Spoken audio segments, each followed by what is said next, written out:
از اینم نمیگردد جدا لور نمیترسد ز چیزی جز خدا. ما لور هستیم. ما لور هستیم. نیازی نداریم تا از اصالتمان در کتاب‌های درسی بنویسند.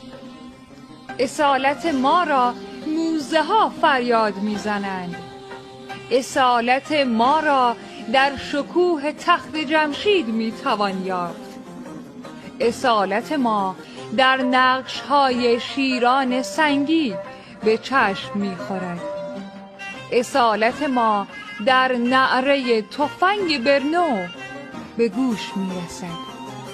اصالت ما در چوقا دبیت و گلونی و گیوه به چشم می آید. آری ما لور هستیم. اصالت ما نفیسترین گنج نهفته در تاریخ کهن ماست. به تهرون و بیلام